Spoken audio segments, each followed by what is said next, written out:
Hello, how's it going today? It's Frankie here, and I'm back with another movie review. Now, I can be dumb sometimes, right? Because I did a review on this first seven Saw movies.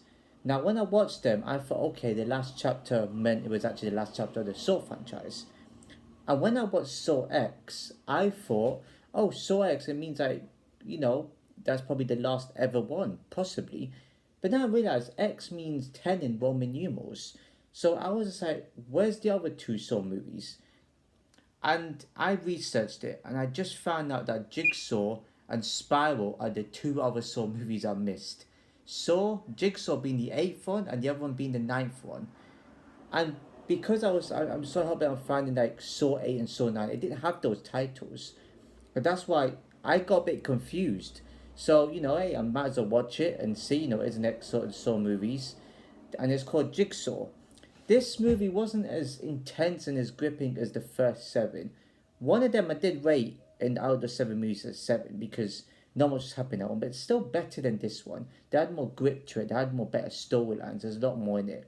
I'm gonna make this short as possible. If I miss anything intense out, please let me know because I'm gonna make this short as I can. And obviously, it starts with like this guy holding some sort of button for a timer or something like that. And obviously, he presses the time and it resets. And the traps in this one weren't as intense as the other seven was, as the previous seven, but it's certainly brilliant, right? It was so good traps. There's a trap where they had buckets on their heads and they had to avoid the swords by giving a drop of blood. Then there was another one where this guy had to, pull the lever, and this woman had to, join the back to make sure they don't keep spinning. And the reason for that trap was that because a dude was on a bike, and well, no, the guy sold, you know, this guy some fake brakes or something like that, a motorbike with fake brakes, and that killed his that killed Don Kramer's nephew. So obviously, Don Kramer wanted revenge, which I could totally understand. I can understand his revenge and attention to these traps as well. There was also one of the guy's leg got trapped, and he had to make sure he pulled the lever before, these two people get buried alive. And then at the end, the guy that had his like foot completely taken out, there were the two of them in the room. This woman and this dude were in the room, and there was a gun in there that we found out why they were both there. One dude is because of the fact that the dude, I think, accidentally killed his friends when they were in the car, and when he was drunk messing around. And the other one, the woman, obviously like suffocated the baby to death, and you know made her think her husband was the one that caused it. Was suffocate the baby himself by sleeping on the baby.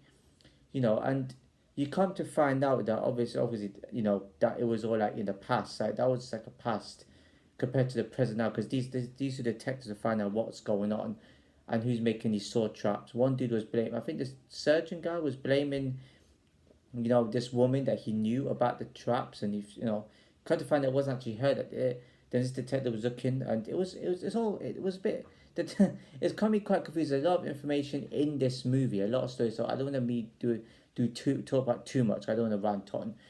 And you would have thought, okay, the dude must be innocent because he's trying to find some information out, because the detective was there, and figure out the detective got drugged, and this guy got drugged as well. And then these two wake up, and you come to find out that you come to find out that one of the dudes was in on it.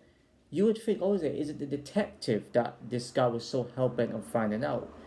Because they were confessing that they had like a thing around their neck, which is a laser gun or something that can penetrate their skin and tissue. And this guy on the right was trying to the guy was trying to find some stuff out. He was like trying to he had to confess. And as the lasers were going, it went back through his skin. You thought, okay, he died because there's so much blood and everything. And then the other dude was trying to confess, and apparently he put like criminals away. He put like murders, the other type of people away. Not away, but he put them. He set them free, because one of them was like a criminal informant for him or something like that. And then you figure out that it's like, okay, the lasers have stopped, so the gripping is stopped. Are we gonna find out who actually is behind this? Because this is near the end of the film. And then he looked at the scene and he thought, okay, that part of that area was a bit burned. It cut through it.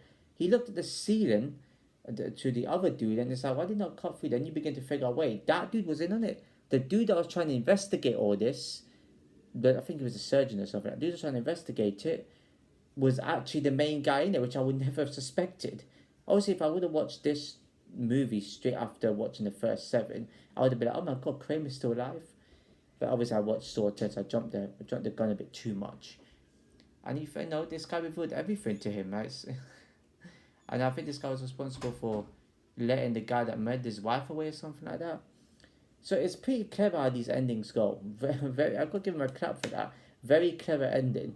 And this guy, you know, obviously solely, you know, put the lasers and obviously Sazzo's his face open and stuff like that. It's a good ending. I got to admit, it's a great movie.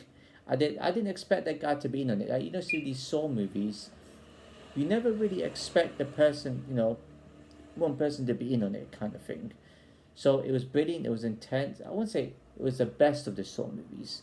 It was kind of a bit disappointing. The first seven, I think, were better. This eighth one here, this Jigsaw movie, I wasn't feeling it as much. The characters didn't have enough, you know, to get me excited over. And bear in mind too, the part of the movie, the start of this movie, when the guy got shot in the chest, was actually him that made the guy set off with the timer. So because he had a sniper and he shot him. It's brilliant. It's a good ending. I like the ending the most in these type of movies. I know what's gonna happen. The first one and the last, you know, the first and the seventh Saw movies are probably my favorites. The ending and just how it ended as well was brilliant though. But this one here needed more. If I had to give this a rating, it's definitely above average. The traps, you can't lie, you can't give this below average. The traps in it, the characters as well. The vengeance from Don Kramer, I sympathize with because yeah, he may be taking away lives, but he's also making them pay for how they treat the innocents. So I agree with his dialogue. You know, I knew he's gone to the extremes to do it, but we all want vengeance of people that done wrong to us. I'll probably say this in every Saw movie actually.